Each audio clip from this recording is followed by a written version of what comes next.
Adventures of Sherlock Holmes, Part 8. I determined to wait until I got back to town before telling my story to the police. It was a little past 6 when I arrived, so I went first to have my wound dressed, and then the doctor was kind enough to bring me along here. I put the case into your hands and shall do exactly what you advise.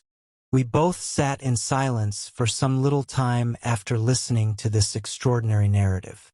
Then Sherlock Holmes pulled down from the shelf one of the heavy commonplace books in which he placed his cuttings. "Here is an advertisement which will interest you," said he. "It appeared in all the papers about a year ago. Listen to this. Lost on the 9th INST Mr. Jeremiah Hailing, age 26, a hydraulic engineer. Left his lodgings at 10 o'clock at night and has not been heard of since.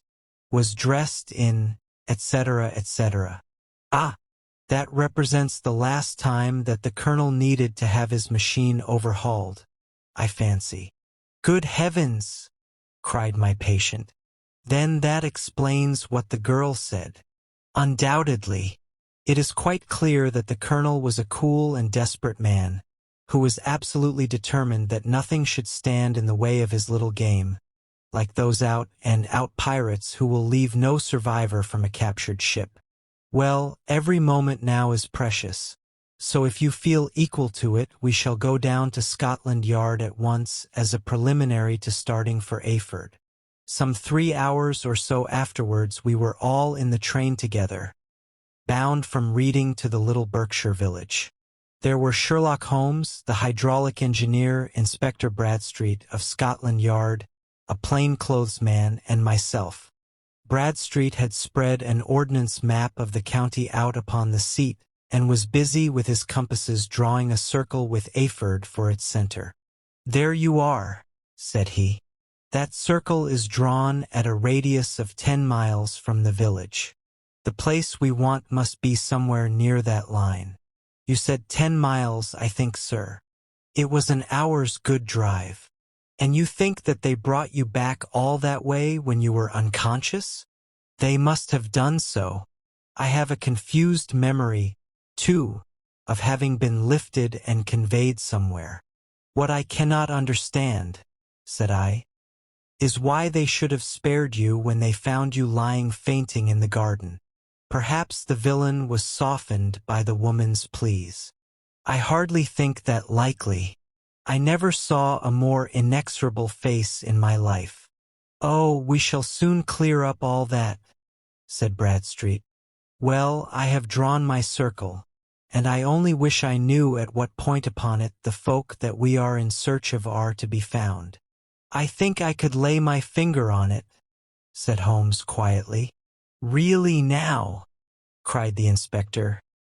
"You have formed your opinion. Come, now we shall see who agrees with you.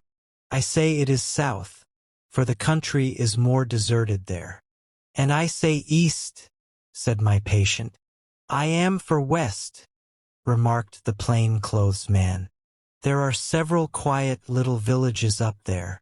"And I am for north," said I, "because there are no hills there, and our friend says that he did not notice the carriage go up any." "Come," cried the inspector, laughing. "It's a very pretty diversity of opinion. We have boxed the compass among us. Who do you give your casting vote to? You are all wrong. But we can't all be." "Oh yes, you can. This is my point." He placed his finger in the center of the circle. "This is where we shall find them." "But the 12-mile drive?" gasped Hatherley. 6 out and 6 back. Nothing simpler. You say yourself that the horse was fresh and glossy when you got in. How could it be that if it had gone 12 miles over heavy roads? "Indeed, it is a likely trick enough," observed Bradstreet thoughtfully. "Of course there can be no doubt as to the nature of this gang."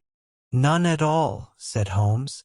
"They are coin forgers on a large scale, and have used the machine to form the metal which has taken the place of silver.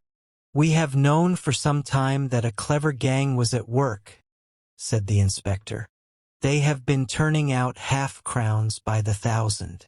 We even traced them as far as Reading, but could get no farther, for they had covered their traces in a way that showed that they were very old hands. But now, thanks to this lucky chance, I think that we have got them right enough." But the inspector was mistaken, for those criminals were not destined to fall into the hands of justice. As we rolled into Ayford Station, we saw a gigantic column of smoke which streamed up from behind a small clump of trees in the neighborhood and hung like an immense feather over the landscape. "A house on fire?" asked Bradstreet as the train steamed off again on its way. "Yes, sir," said the station master. "When did it break out?" "I hear that it was during the night, sir, but it has got worse, and the whole place is in a blaze." "Whose house is it?" "Dr. Betcher's." "Tell me," broke in the engineer, "is Dr. Betcher a German, very thin, with a long, sharp nose?" The station master laughed heartily. "No, sir, Dr. Betcher is an Englishman, and there isn't a man in the parish who has a better lined waistcoat. But he has a gentleman staying with him, a patient, as I understand, who is a foreigner, and he looks as if a little good Berkshire beef would do him no harm." The station master had not finished his speech before we were all hastening in the direction of the fire. The road topped a low hill, and there was a great widespread whitewashed building in front of us, spouting fire at every window, while in the garden in front 3 fire engines were vainly striving to keep the flames under. "That's it!" cried Hatherley, in intense excitement. "There is the gravel drive, and there are the rose bushes where I lay. That second window is the one that I jumped from." "Well, at least," said Holmes, "you have had your revenge upon them. There can be no question that it was your oil lamp which, when it was crushed in the press, set fire to the wooden walls, though no doubt they were too excited in the chase after you to observe it at the time. Now keep your eyes open in this crowd for your friends of last night, though I very much fear that they are a good 100 miles off by now." And Holmes' fears came to be realized, for from that day to this no word has ever been heard either of the beautiful woman, the sinister German, or the sad Englishman. Early that morning a peasant had met a cart containing several people and some very bulky boxes driving rapidly in the direction of Reading, but there all traces of the fugitives disappeared, and even Holmes' ingenuity failed ever to discover the least clue as to their whereabouts. The firemen had been much perturbed at the strange arrangements which they had found within, and still more so by discovering a newly severed human thumb upon a window-sill of the second floor. About sunset, however, their efforts were at last successful, and they subdued the flames, but not before the roof had fallen in, and the whole place been reduced to such absolute ruin that, save some twisted cylinders and iron piping, not a trace remained of the machinery which had cost our unfortunate acquaintance so dearly. Large masses of nickel and of tin were discovered stored in an outhouse, but no coins were to be found, which may have explained the presence of those bulky boxes which have been already referred to. How our hydraulic engineer had been conveyed from the garden to the spot where he recovered his senses might have remained forever a mystery were it not for the soft mold, which told us a very plain tale. He had evidently been carried down by 2 persons, one of whom had remarkably small feet and the other unusually large ones. On the whole, it was most probable that the silent Englishman, being less bold or less murderous than his companion, had assisted the woman to bear the unconscious man out of the way of danger. "Well," said our engineer ruefully as we took our seats to return once more to London, "it has been a pretty business for me. I have lost my thumb, and I have lost a 50-guinea fee. And what have I gained?" "Experience," said Holmes, laughing. "Indirectly it may be of value, you know. You have only to put it into words to gain the reputation of being excellent company for the remainder of your existence." The Adventure of the Noble Bachelor, the Lord St. Simon marriage and its curious termination, have long ceased to be a subject of interest in those exalted circles in which the unfortunate bridegroom moves. Fresh scandals have eclipsed it, and their more spicy details have drawn the gossips away from this 4-year-old drama. As I have reason to believe, however, that the full facts have never been revealed to the general public, and as my friend Sherlock Holmes had a considerable share in clearing the matter up, I feel that no memoir of him would be complete without some little sketch of this remarkable episode. It was a few weeks before my own marriage, during the days when I was still sharing rooms with Holmes in Baker Street, that he came home from an afternoon stroll to find a letter on the table waiting for him. I had remained indoors all day, for the weather had taken a sudden turn to rain, with high autumnal winds, and the bullet which I had brought back in one of my limbs as a relic of my Afghan campaign throbbed with dull persistence. With my body in one easy chair and my legs upon another, I had surrounded myself with a cloud of newspapers until at last, saturated with the news of the day, I tossed them all aside and lay without energy, watching the huge crest upon the envelope upon the table and wondering lazily who my friend's noble correspondent could be. "Here is a very fashionable letter," I remarked as he entered. "Your morning letters, if I remember right, were from a fish seller and a tide waiter." "Yes, my correspondence has certainly the charm of variety," he answered, smiling. "And the humbler are usually the more interesting. This looks like one of those unwelcome social summonses which call upon a man either to be bored or to lie." He broke the seal and glanced over the contents. "Oh, come, it may prove to be something of interest after all." "Not social, then?" "No, distinctly professional." "And from a noble client?" "One of the highest in England." "My dear fellow, I congratulate you. I assure you, Watson, that the status of my client is a matter of less interest to me than the interest of his case. It is just possible, however, that that also may not be wanting in this new investigation. You have been reading the papers diligently of late, have you not?" "It looks like it," said I ruefully, pointing to a huge bundle in the corner. "I have had nothing else to do." "It is fortunate, for you will perhaps be able to post me up." I read nothing except the criminal news and the agony column. The latter is always instructive. But if you have followed recent events so closely, you must have read about Lord St. Simon and his wedding. "Oh, yes, with the deepest interest." "That is well. The letter which I hold in my hand is from Lord St. Simon. I will read it to you, and in return you must turn over these papers and let me have whatever bears upon the matter. This is what he says: "My dear Mr. Sherlock Holmes, Lord Backwater tells me that I may place implicit reliance upon your judgment and discretion. I have determined, therefore, to call upon you and to consult you in reference to the very painful event which has occurred in connection with my wedding. Mr. Lestrade of Scotland Yard is acting already in the matter, but he assures me that he sees no objection to your co-operation, and that he even thinks that it might be of some assistance.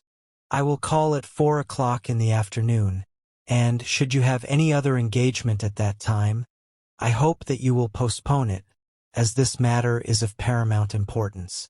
Yours faithfully, St. Simon." It is dated from Grosvenor Mansions, written with a pen, and the noble lord has had the misfortune to get a smear of ink upon the outer side of his right little finger, remarked Holmes as he folded up the letter. "He says 4 o'clock. It is 3 now. He will be here in an hour. Then I have just time, with your assistance, to get clear upon the subject. Turn over those papers and arrange the extracts in their order of time, while I take a glance as to who our client is." He picked a red-covered volume from a line of books of reference beside the mantelpiece. "Here he is," said he, sitting down and flattening it out upon his knee. Lord Robert Walsingham de Vere St. Simon, second son of the Duke of Balmoral.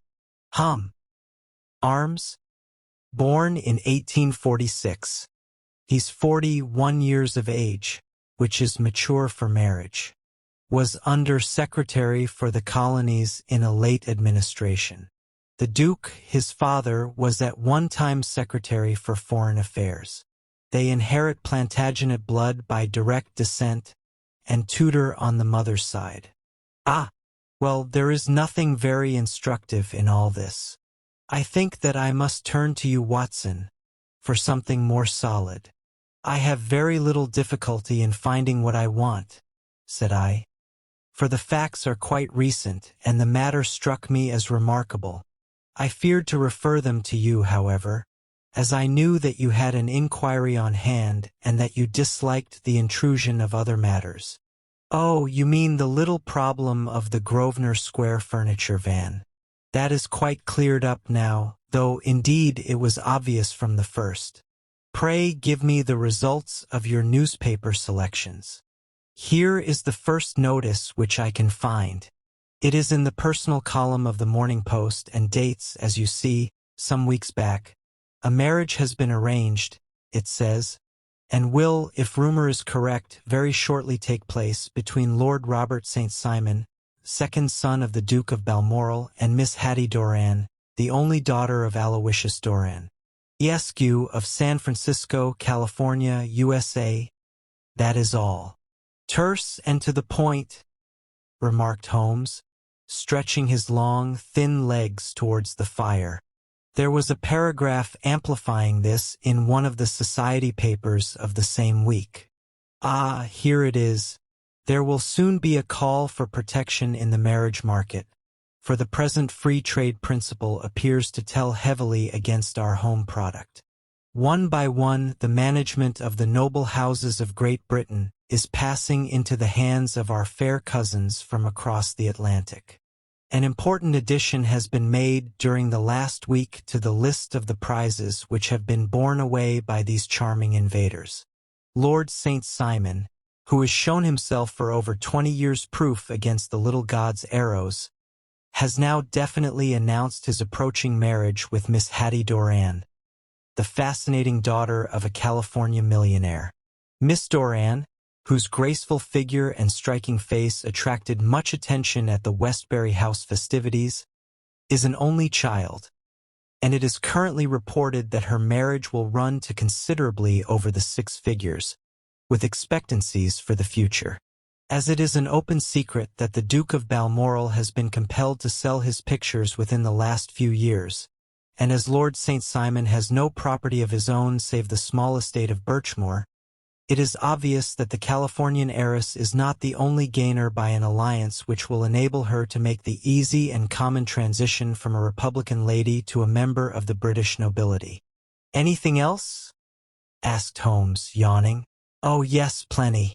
Then there is another note in the Morning Post to say that the marriage would be an absolutely quiet one, that it would be at St. George's, Hanover Square, that only half a dozen intimate friends would be invited, and that the party would return to the furnished house at Lancaster Gate which has been taken by Mr. Aloysius Doran.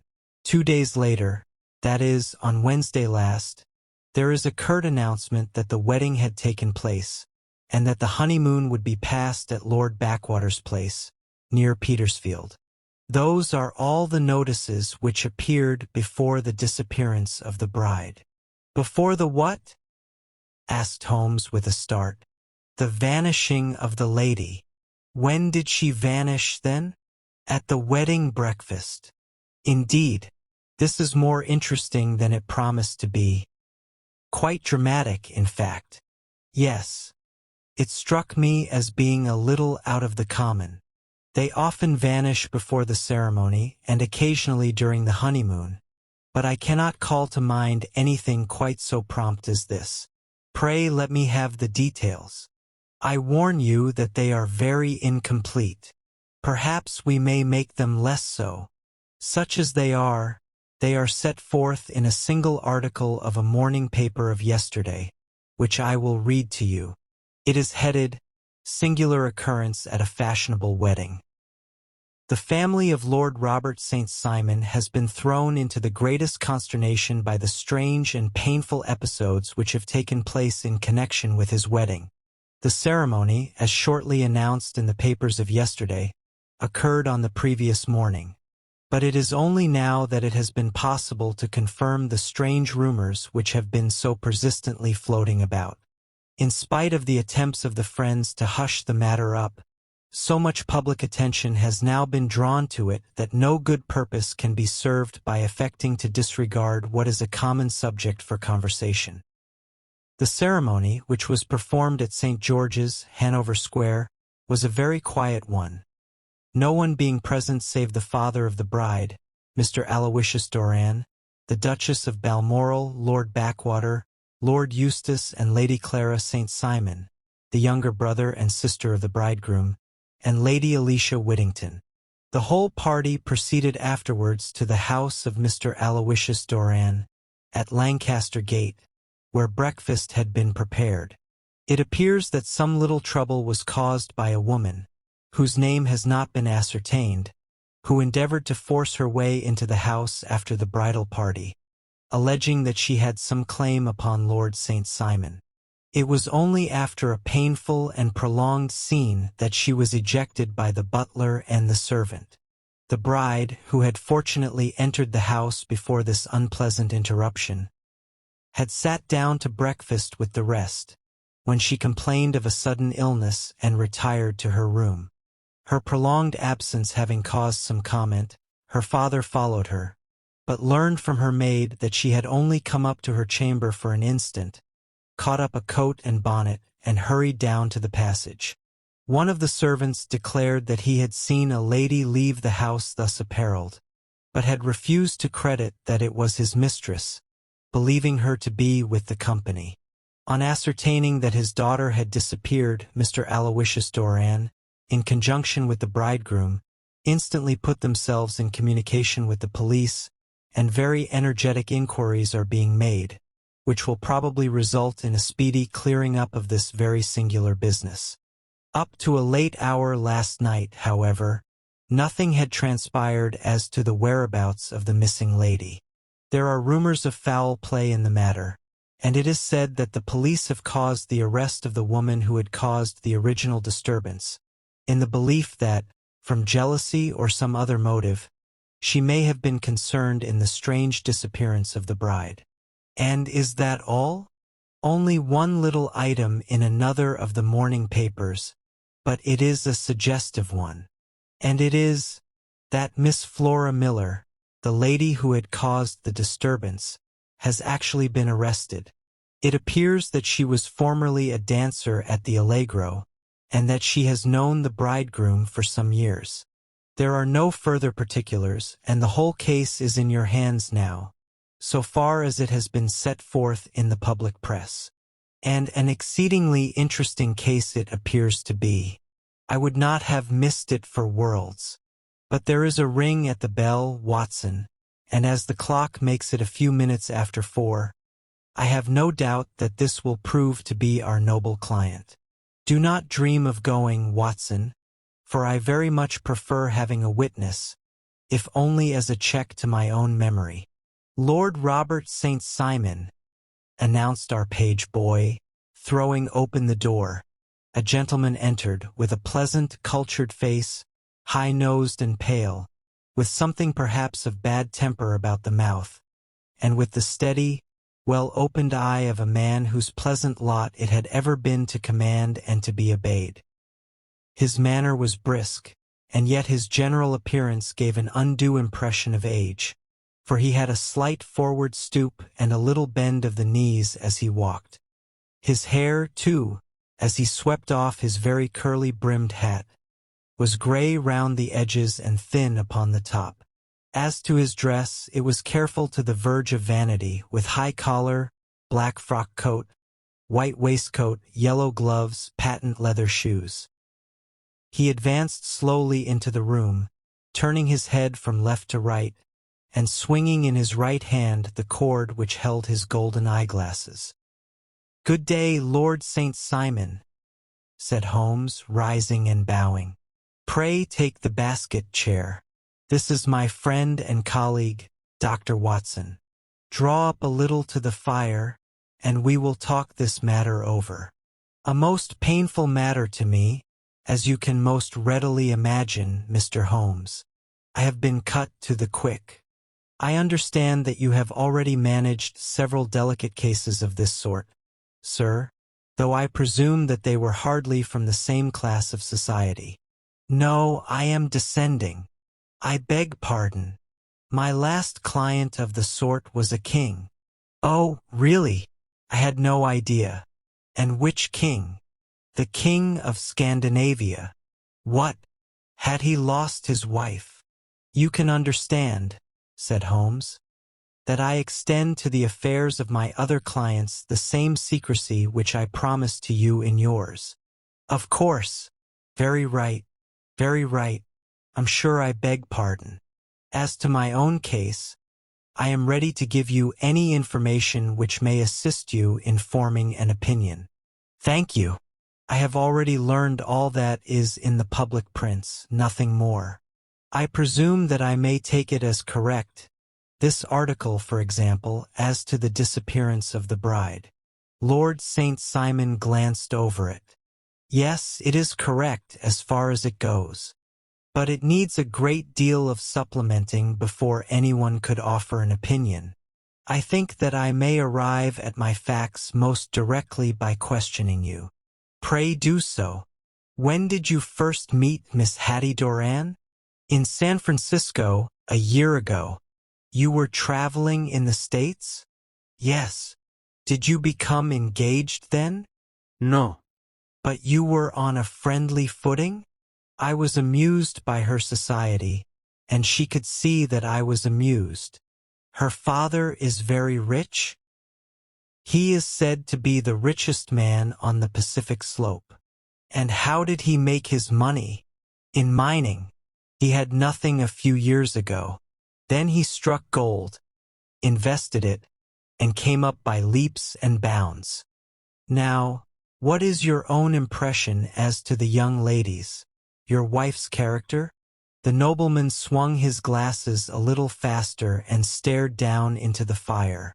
"You see, Mr. Holmes," said he, "my wife was 20 before her father became a rich man. During that time she ran free in a mining camp and wandered through woods or mountains, so that her education has come from nature rather than from the schoolmaster. She is what we call in England a tomboy, with a strong nature, wild and free, unfettered by any sort of traditions. She is impulsive, volcanic, I was about to say. She is swift in making up her mind and fearless in carrying out her resolutions. On the other hand, I would not have given her the name which I have the honor to bear." He gave a little stately cough. "Had not I thought her to be at bottom a noble woman. I believe that she is capable of heroic self-sacrifice and that dishonor would be distasteful to her." "Have you her photograph?" "I brought this with me." He showed us the full face of a very lovely woman. It was not a photograph but an ivory miniature, and the artist had brought out the full effect of the lustrous black hair, the large dark eyes, and the exquisite mouth. Holmes gazed long and earnestly at it. Then he handed it back to Lord St. Simon. "The young lady came to London, then, and you renewed your acquaintance?" "Yes, her father brought her over for this last London season. I met her several times, became engaged to her, and have now married her. She brought, I understand, a considerable amount of money to the marriage?" "A fair amount. Not more than is usual in my family." "And this, of course, remains to you, since the marriage is a fait accompli?" "I really have made no inquiries on the subject." "Very naturally not. Did you see Miss Doran on the day before the wedding?" "Yes." "Was she in good spirits?" "Never better. She kept talking of what we should do in our future lives." "Indeed, that is very interesting. And on the morning of the wedding?" She was as bright as possible, at least until after the ceremony. And did you observe any change in her then? Well, to tell the truth, I saw then the first signs that I had ever seen that her temper was just a little sharp. The incident, however, was too trivial to relate and can have no possible bearing upon the case. Pray let us have it, for all that. Oh, it is childish. She dropped her bouquet as we're leaving the church. She was passing the front pew at the time, and it fell over into the pew. There was a moment's delay, but the gentleman in the pew handed it up to her again, and it did not appear to be the worse for the fall. Yet when I spoke to her of the matter, she answered me abruptly. And in the carriage, on our way home, she seemed absurdly agitated over this trifling cause. Indeed, you say that there was a gentleman in the pew. Some of the general public were present. Then, oh yes, it is impossible to exclude them when the church is open. This gentleman was not one of your wife's friends? No, no. I call him a gentleman by courtesy, but he was quite a common-looking person. I hardly noticed his appearance. But really I think that we are wandering rather far from the point. Lady St. Simon, then, returned from the wedding in a less cheerful frame of mind than she had gone to it. What did she do on re-entering her father's house? I saw her in conversation with her maid. And who is her maid? Alice is her name. She is an American and came from California with her. A confidential servant? A little too much so. It seemed to me that her mistress allowed her to take great liberties. Still, of course, in America they look upon these things in a different way. How long did she speak to this Alice? Oh, a few minutes. I had something else to think of. You did not overhear what they said? Lady St. Simon said something about jumping a claim. She was accustomed to use slang of the kind. I have no idea what she meant. American slang is very expressive sometimes. And what did your wife do when she finished speaking to her maid? She walked into the breakfast room. On your arm? No, alone. She was very independent in little matters like that.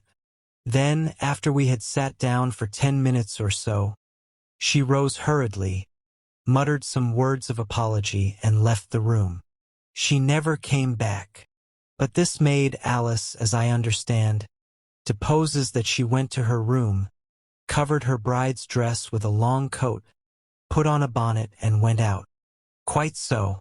And she was afterwards seen walking into Hyde Park in company with Flora Miller, a woman who is now in custody, and who had already made a disturbance at Mr. Doran's house that morning.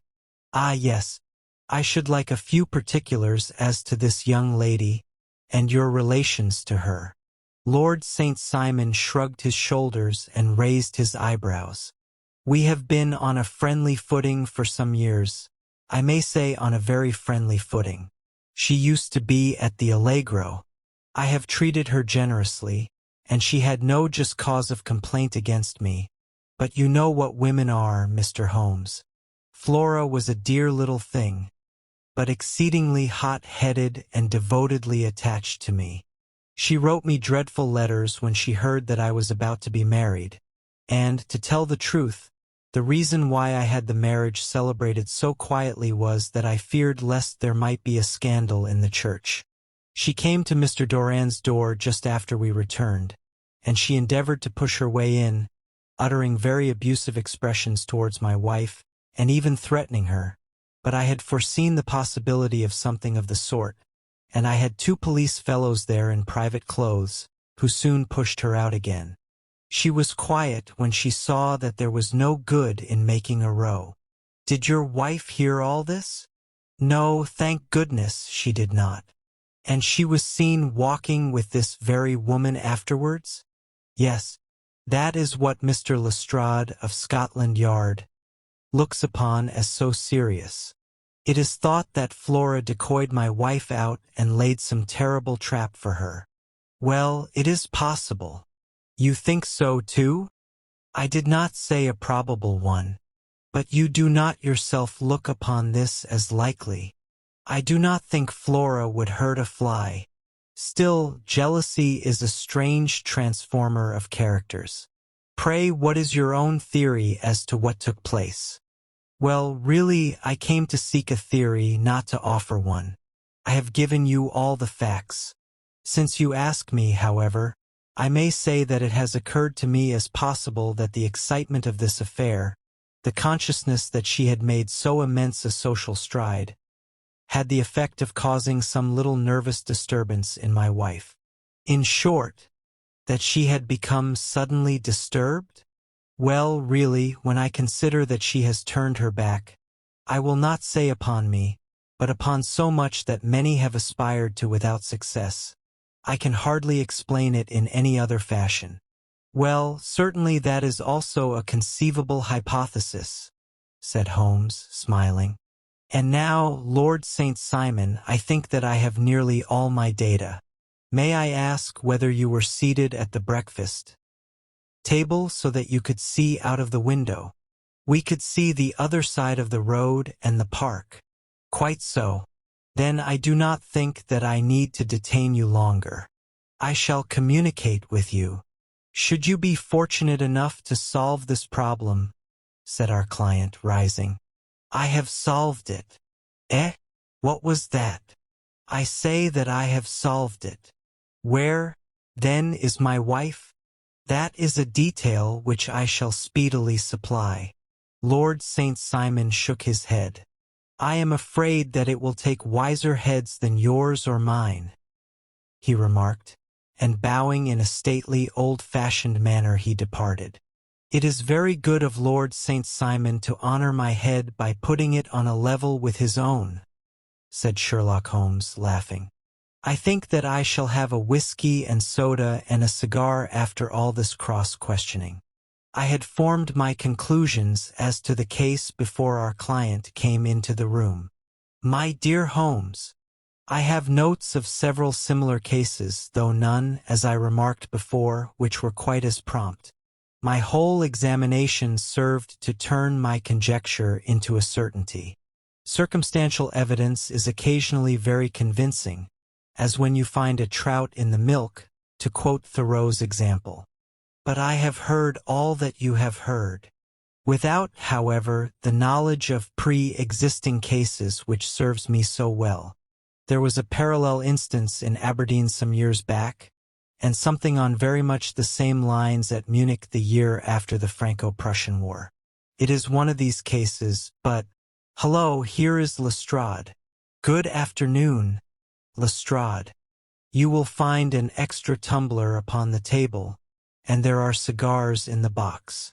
The official detective was attired in a pea jacket, and he carried a black canvas bag in his hand. With a short greeting, he seated himself and lit the cigar which had been offered to him. "What's up, then?" asked Holmes with a twinkle in his eye. "You look dissatisfied." "And I feel dissatisfied.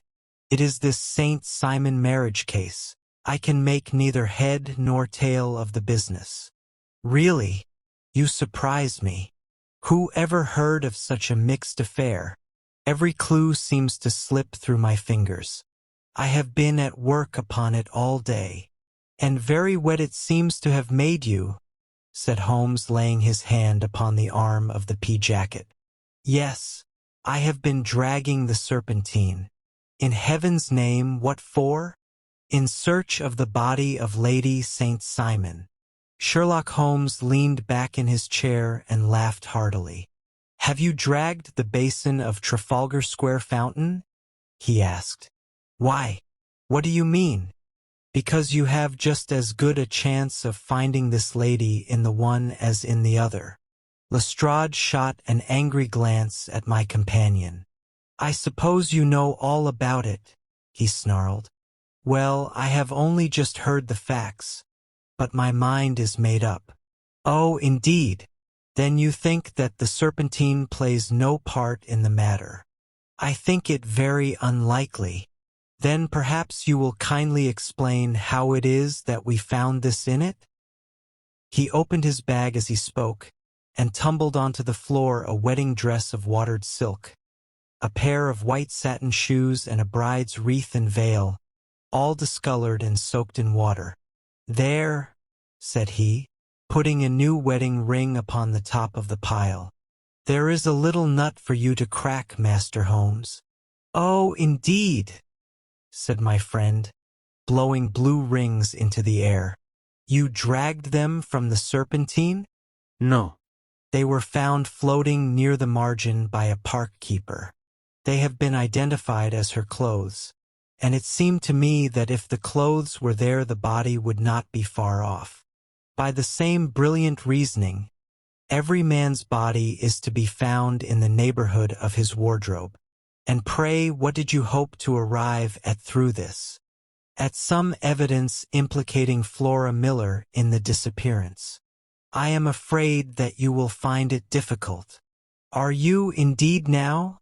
cried Lestrade with some bitterness. "I am afraid, Holmes, that you are not very practical with your deductions and your inferences. You have made 2 blunders in as many minutes.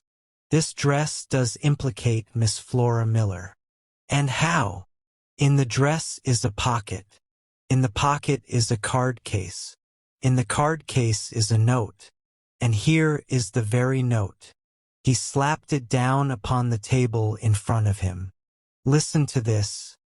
You will see me when all is ready. Come at once. FHM. Now my theory all along has been that Lady St. Simon was decoyed away by Flora Miller, and that she, with confederates, no doubt, was responsible for her disappearance. Here, signed with her initials, is the very note which was no doubt quietly slipped into her hand at the door, and which lured her within their reach." "Very good, Lestrade," said Holmes, laughing. "You really are very fine indeed. Let me see it." He took up the paper in a bored way, but his attention instantly became riveted, and he gave a little cry of satisfaction. "This is indeed important," said he. "Ah, you find it so?" "Extremely so. I congratulate you warmly." Lestrade rose in his triumph and bent his head to look. "Why," he shrieked, "you're looking at the wrong side. On the contrary, this is the right side." "The right side? You're mad. Here is the note written in pencil over here. And over here is what appears to be the fragment of a hotel bill, which interests me deeply. There's nothing in it." "I looked at it before," said Lestrade. "October 4th, rooms 8s. Breakfast 2s. 6D. Cocktail 1s. Lunch 2s. 6D, glace chérie, 8D. "I see nothing in that." "Very likely not. It is most important all the same. As to the note, it is important also, or at least the initials are, so I congratulate you again." "I've wasted time enough," said Lestrade, rising. "I believe in hard work and not in sitting by the fire spinning fine theories. Good day, Mr. Holmes, and we shall see which gets to the bottom of the matter first." He gathered up the garments, thrust them into the bag, and made for the door. "Just one hint to you, Lestrade," drawled Holmes before his rival vanished. "I will tell you the true solution of the matter. Lady St. Simon is a myth. There is not, and there never has been, any such person." Lestrade looked sadly at my companion. Then he turned to me, tapped his forehead 3 times, shook his head solemnly, and hurried away. He had hardly shut the door behind him when Holmes rose to put on his overcoat. "There is something in what the fellow says about outdoor work," he remarked. "So I think, Watson, that I must leave you to your papers for a little." It was after 5 o'clock when Sherlock Holmes left me, but I had no time to be lonely, for within an hour there arrived a confectioner's man with a very large flat box. This he unpacked with the help of a youth whom he had brought with him, and presently, to my very great astonishment, A quite delicious-looking cold supper began to be laid out upon our humble lodging-house table. There were a couple of cold woodcock, a pheasant, a pie with a group of ancient bottles.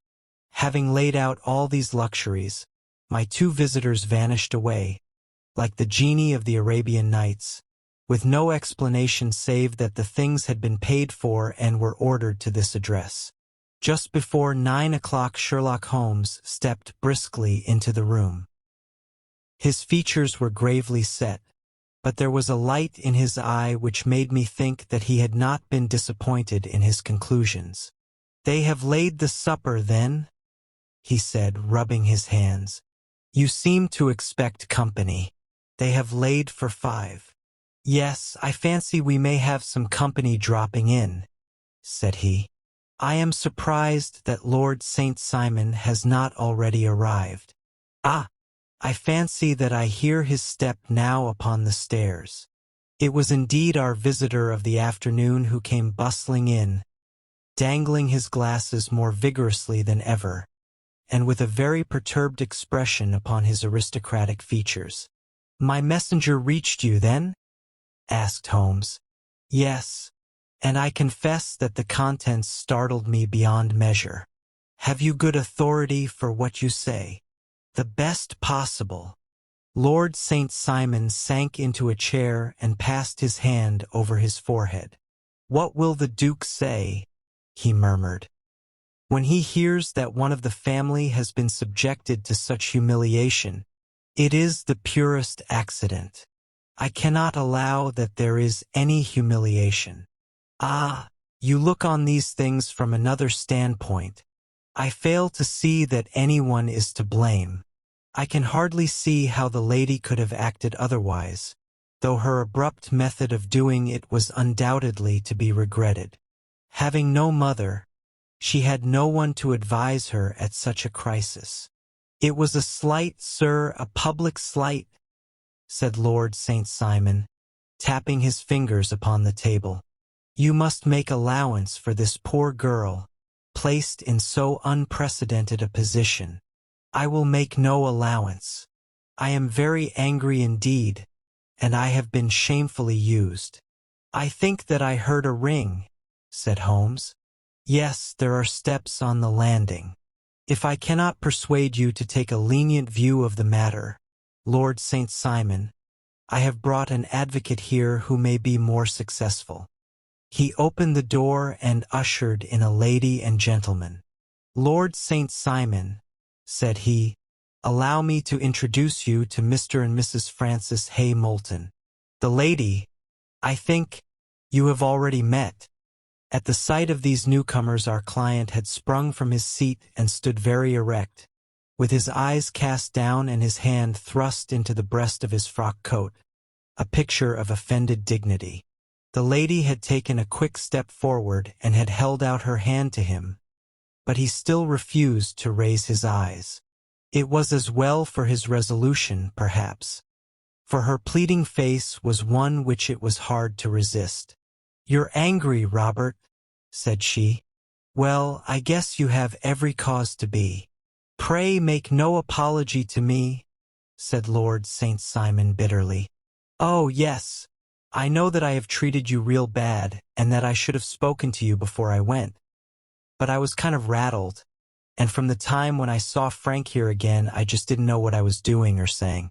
I only wonder I didn't fall down and do a faint right there before the altar. Perhaps, Mrs. Moulton, you would like my friend and me to leave the room while you explain this matter?" "If I may give an opinion," remarked the strange gentleman, "we've had just a little too much secrecy over this business already. For my part, I should like all Europe and America to hear the rights of it." He was a small, sunburnt man, clean-shaven, with a sharp face and alert manner. "Then I'll tell our story right away," said the lady. "Frank here and I met in '84 in McQuire's camp, near the Rockies, where Pa was working a claim. We were engaged to each other, Frank and I, but then one day Father struck a rich pocket and made a pile, while poor Frank here had a claim that came to nothing. The richer Pa grew, the poorer was Frank. So at last Pa wouldn't hear of our engagement lasting any longer, and he took me away to Frisco. Frank wouldn't throw up his hand, though. So he followed me there, and he saw me without Pa knowing anything about it. It would only have made him mad to know, so we just fixed it all up for ourselves. Frank said that he would go and make his pile, too, and never come back to claim me until he had as much as Pa. So then I promised to wait for him to the end of time and pledged myself not to marry anyone else while he lived. "Why shouldn't we be married right away, then?" said he. "And then I will feel sure of you, and I won't claim to be your husband until I come back." Well, we talked it over, and he had fixed it all up so nicely with a clergyman already in waiting that we just did it right there.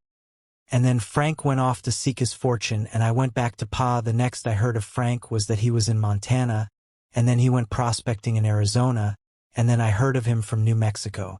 After that came a long newspaper story about how a miners' camp had been attacked by Apache Indians, and there was my Frank's name among the killed. I fainted dead away, and I was very sick for months after. Pa thought I had a decline and took me to half the doctors in Frisco.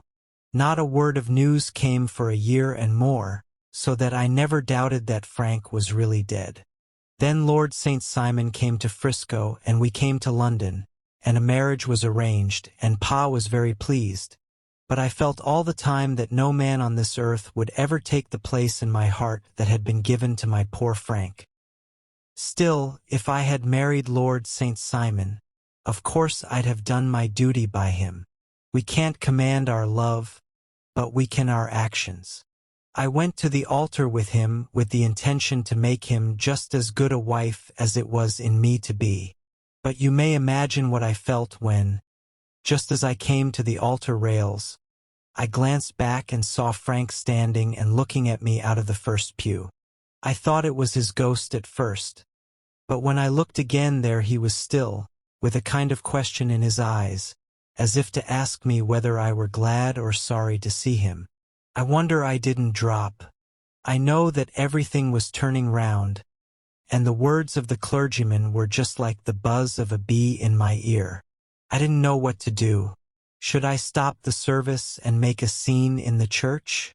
I glanced at him again, and he seemed to know what I was thinking, for he raised his finger to his lips to tell me to be still. Then I saw him scribble on a piece of paper, and I knew that he was writing me a note.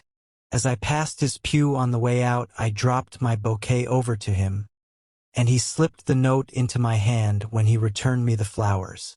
It was only a line asking me to join him when he made the sign to me to do so. Of course, I never doubted for a moment that my first duty was now to him, and I determined to do just whatever he might direct. When I got back, I told my maid, who had known him in California, and had always been his friend. I ordered her to say nothing, but to get a few things packed and my coat ready. I know I ought to have spoken to Lord St. Simon, but it was dreadful hard before his mother and all those great people. I just made up my mind to run away and explain afterwards. I hadn't been at the table 10 minutes before I saw Frank out of the window at the other side of the road. He beckoned to me and then began walking into the park. I slipped out, put on my things, and followed him. Some woman came talking something or other about Lord St. Simon to me. Seemed to me from the little I heard as if he had a little secret of his own before marriage also. But I managed to get away from her and soon overtook Frank. We got into a cab together, and away we drove to some lodgings he had taken in Gordon Square, and that was my true wedding after all those years of waiting.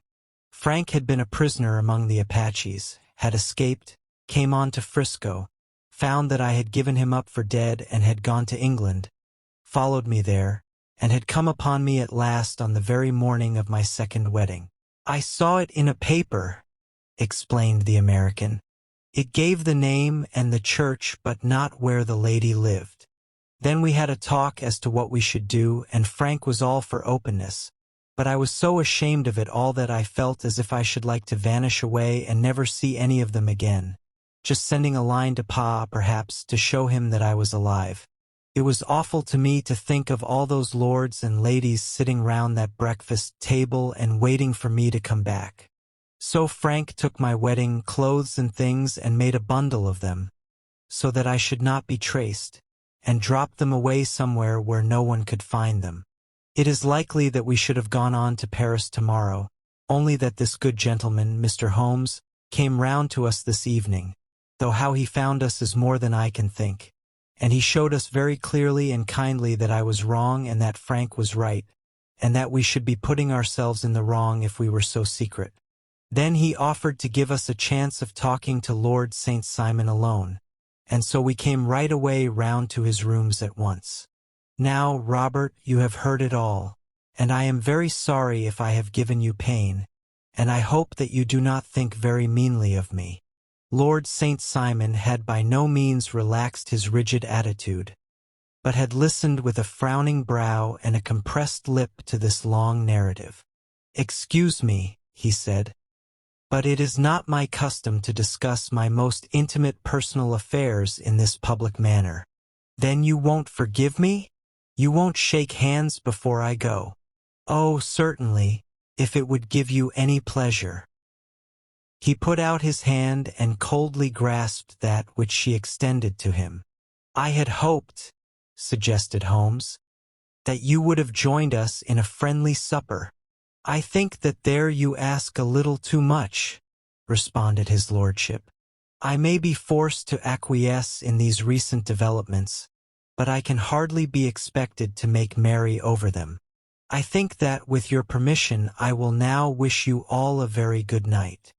He included us all in a sweeping bow and stalked out of the room. "Then I trust that you at least will honor me with your company," said Sherlock Holmes.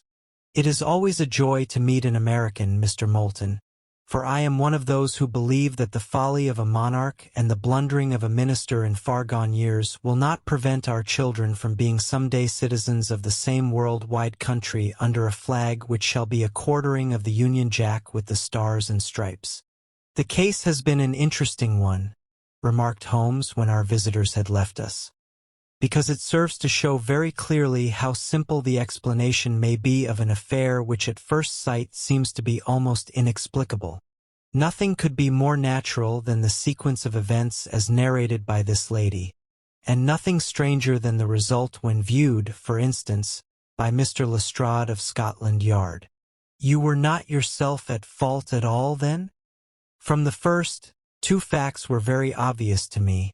The one that the lady had been quite willing to undergo the wedding ceremony, the other that she had repented of it within a few minutes of returning home. Obviously something had occurred during the morning, then, to cause her to change her mind.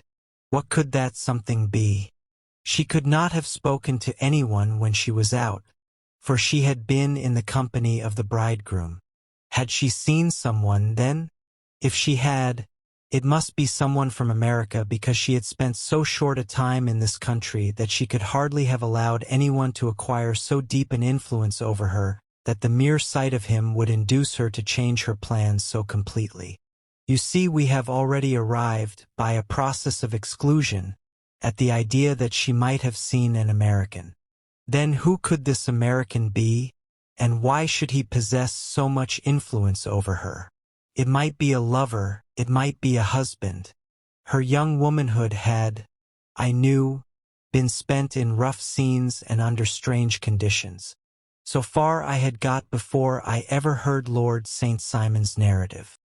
When he told us of a man in a pew, of the change in the bride's manner, of so transparent a device for obtaining a note as the dropping of a bouquet, of her resort to her confidential maid, and of her very significant allusion to claim jumping, which in miner's language means taking possession of that which another person has a prior claim to, the whole situation became absolutely clear. She had gone off with a man, and the man was either a lover or was a previous husband, the chances being in favor of the latter. And how in the world did you find them?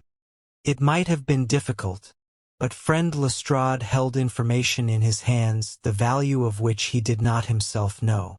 The initials were, of course, of the highest importance, but more valuable still was it to know that within a week he had settled his bill at one of the most select London hotels.